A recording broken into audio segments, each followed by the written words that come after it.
Hey guys, Phil from Trail Talk here, and in this episode of Trail Talk News, we're looking at the brand new for 2021 Giant Trance X.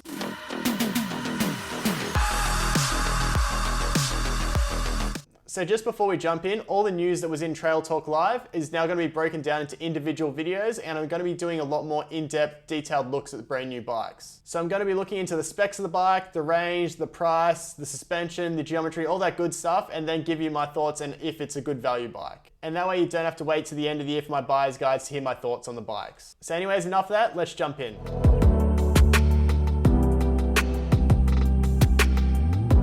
The Trance X is a brand new frame for this year. The Trance X actually has been absent from the Giant lineup for a few years. I used to actually have one back in the day, so it's great to see it back. So the Trance X fills the void in Giant's lineup for a mid-travel 29er, so really a 29er for that trail to all mountain category.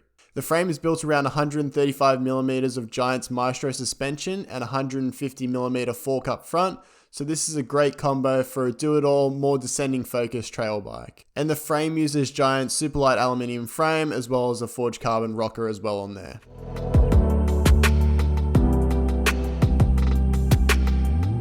Following the trend from the Giant Rain, the geometry is a big step forward from Giant's past, who are hesitant to jump on the longer reach, steeper seat angle bandwagon. The geometry of the bike is adjustable thanks to a flip chip, and to make things easy, all the geometry I'll talk about is in the low setting because low is always better. So the head angle is 65.5 degrees, so great for descending, but not too out there to make it a do-it-all bike. A nice steep 77 degree seat angle we can all rejoice about. 438mm chainstay, so a bit more balanced, but still short enough to have fun. And then you've got a nice long 486mm reach on the size large, so plenty of room there. So this definitely looks like a great package for a do-it-all bike and shouldn't hold you back on the descents really at all.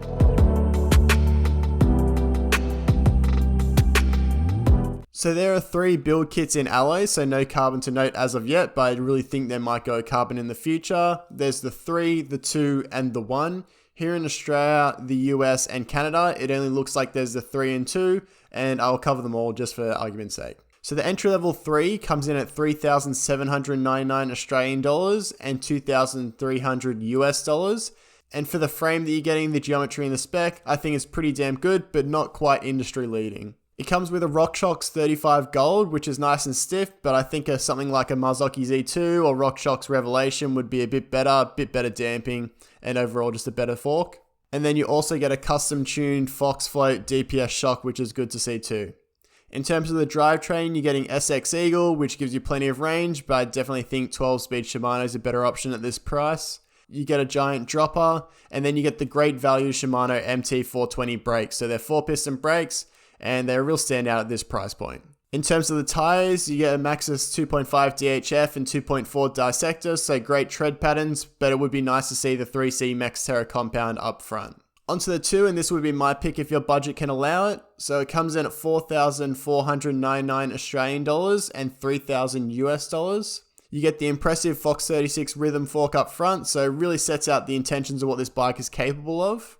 You get the same Fox DPS shock as the 3. The brakes have also been upgraded to the Shimano MT520s, which, as you know, these are my favorite personal brakes, and you get a little bit better feel at the lever and that single finger lever, but you've also got that servo wave design, which just gives a little bit better feel and feedback from the brakes. You also get the fantastic Shimano 12-speed SLX drivetrain, so great shifting there, and it's a decent weight too. And the tyre's been upgraded to that 3C Maxxterra compound as well, so that's good to see too. Onto the top of the line 1, as I said, it's not available in the US, Australia and Canada, but you do get a mixture of SLX and XT, as well as a Fox DPX2 shock, and then a Fox 36 Performance Elite fork. So this one looks like a really great all-round package too.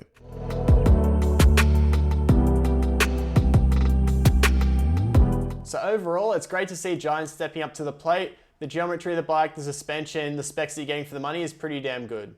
I think it's going to be a great kind of trail or mountain bike, so someone who does a lot of trail riding as well as going into that enduro side of things as well. So I think it's going to be a great versatile bike for that more descending oriented trail bike. I think it should climb pretty damn well thanks to the suspension, also that super steep seat angle. And then you've got a nice long reach and slack head angle to help you out in the descents as well. So I think it's going to be a great all-round package for those kind of people. If I'm going to give it a rating for value on the Trail Talk scale, I'm going to have to give it a good. I know this is pretty rough, but compared to the T8 here, the specs that you're getting on the entry-level Trance X3, T8's way better spec, and the geometry is really that much different either. And the only real edge that the Giant has, the rear suspension on it, the Maestro stuff, it tends to be a little bit better on that rough stuff. So I think that might be a little bit better on the rough descend side of things, but everywhere else, the T is going to be a much better option for you, and the value that you're getting is a lot better as well. So there you go. There's a first look at the brand new for 2021 Giant Trance X. If you enjoyed the video, don't forget to leave a like, also leave a comment, and subscribe to the channel as well. And if you're looking to buy anything from Bicycles Online Australia, they sell Marin as well as Polygon, a lot of accessories, tires, all that kind of stuff too.